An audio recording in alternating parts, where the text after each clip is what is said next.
After a damn good episode of It, Welcome to Derry, and a perfectly fine follow-up, we're at episode 3, and the wheels have come off. By wheels, I mean bike wheels, and by come off, I mean whatever the fuck happened in the last 5 minutes where I watched a bunch of kids do some crappy rendition of a Goosebumps TV show. Wow, was that bad? Let's talk about It, Welcome to Derry, in another spoiler recap, or in this instance, a spoiler recrap. Let's begin. If you find yourself captivated by my retelling, feel free to sub to the show, Adam Does Movies, on YouTube, Spotify, and Apple Podcast. All right, let's get into it. We open in 1908 with a flashback. Skitty dee skitty dee skitty dee, and we're at a carnival. So you know what that means. It's Pennywise time, baby!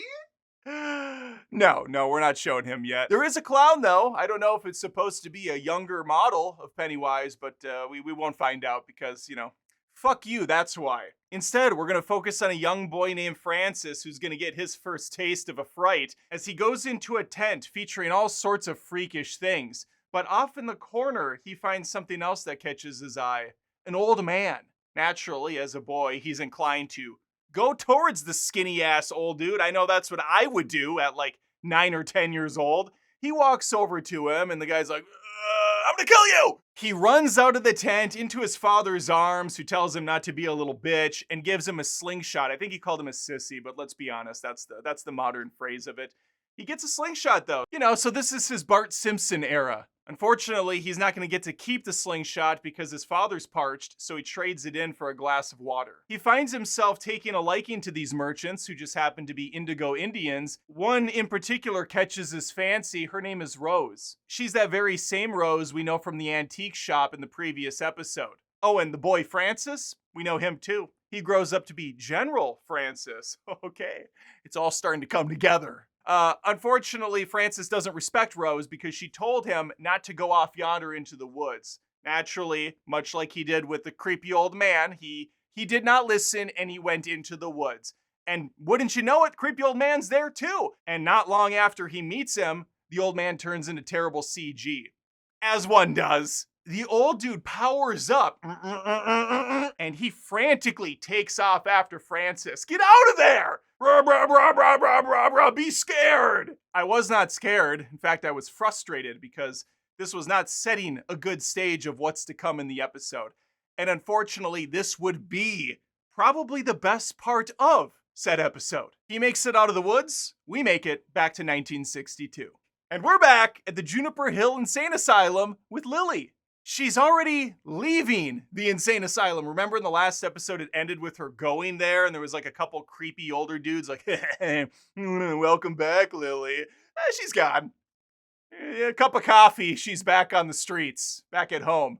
So really, it didn't seem like much consequence. Probably could have just told the truth initially, but she is hell-bent on making amends with her friend. She's gonna do the right thing and tell them exactly what happened. Because right now, there's a man wrongfully imprisoned. And speaking of Hank, we briefly see him in a holding cell as the police chief tells him basically, yeah, you're boned, dude. I got an eyewitness on the scene. Also, would you like a cigarette? Hank bums one off of him. Not really my brand. I'm more of a insert whatever title he says here. And then the cop goes, oh, it's interesting that you say that because the one thing left behind at the scene of the crime was, and he busts out of his pocket the brand that the guy said. How? I don't know. I guess this guy is like fucking Houdini or something. Who knows? Maybe he had a bunch of different packs of cigarettes. He's like, okay, I got Marlboros over here. I got, Virginia Slims in this pocket. I got another brand up my ass. I hope he doesn't ask for that one. Or actually, maybe I do, so I can relieve myself of the pain. In either case, he was prepared. While this is going on, we have the army side of things. Not much takes place here, although people told me last week in my video, they came to me, tears in their eyes as they often do. Sir, Adam, sir, you mentioned Dick Halloran last week having special abilities, almost like he has The Shining.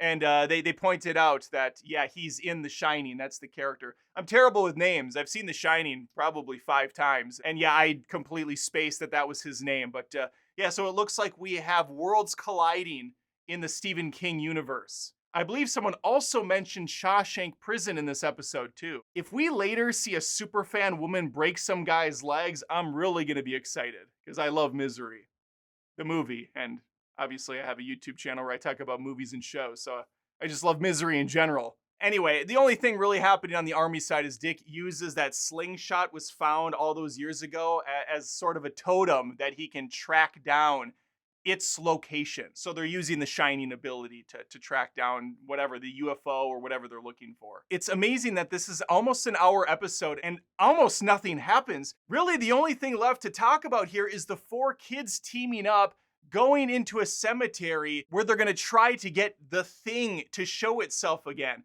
The reason they want to do this is because they need to take a photo for proof to send to the police and go, hey, we're not making it up. There is a flying demon baby that took or killed the other kids, okay? Here's the proof. So Rich and Will team up with the two girls. They don't believe any of this bullshit they're spewing, but you know, they like the girls, so they're gonna go along with the ride. They perform a fake ritual hoping to conjure up it, but the cat's out of the bag early when the girls are like, hey, you guys are full of shit, aren't you? None of this is real. And they're like, yeah, no, you guys are the crazy ones. We're just here to, you know, hopefully get to first base. But as luck would have it, this Losers Club 2.0 is going to see it. Are we going to get Pennywise? You bet your ass we're not. Because we're 3 episodes balls deep. Why the fuck would we see the iconic clown at this point? That's all over the marketing materials and the thing that everybody loves about it. Instead, we're going to get a really terrible game of Ghost in the Graveyard. Again, this is where we're falling into Goosebumps territory as these terribly fake-looking CG ghosts start flying out of the ground and chasing after the kids. They hop on their bikes and pretend pedal away in what has to be the worst green screen I've seen in quite some time. And that's high praise. I watch a lot of straight-to-streaming Netflix films. We're then going to get the super generic thing where the kid tries to take a photo but misses, or a branch knocks the camera, and then the next kid's like, I got it on your left, and he scoops it up, and then the ghost is like, boo, whoa! And the camera goes flying, and the next kid's like, I got it. Eventually, this is going to crescendo to the 4 of them going to a red room where they're going to get the pictures developed. And this is where they're going to find it. It is off in the distance in the form of the clown himself, Pennywise. Dun dun dun dun dun dun. Make way for Pennywise. Skun da da dun da da dun dun dun flun da da dun da da dun dun dun dun. We barely see him. It's nothing more than a silhouette with a couple eyes.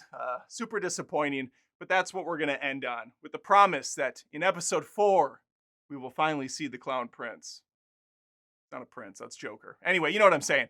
I did not care for this episode. I thought this was a huge step back, just when there was some momentum working in its favor. It might sadly be the case where the first episode blew its load early, killing off the kids, setting the standard that anyone's on the chopping block, but then never going to kill anyone else of substance. So what we will be left with is a couple meandering storylines following these lame kids that are alive, and then the army side that's really just not that interesting, and it's slow rolling to the finish line. I can't say I'm excited for episode 4. I'm still like half in. I'm half-mast at this point. But I would love to be fully erect once again. Okay, that's all I got for you. Clearly, this is a highbrow show, Adam Does Movies. If you enjoy the conversation, feel free to sub to Adam Does Movies on YouTube, Spotify, and Apple Podcasts. Let me know what you thought of the 3rd episode. Maybe you enjoyed the campiness of it and you're still completely all in. I was completely let down. Leave a comment, and hopefully I see you next time. Take care.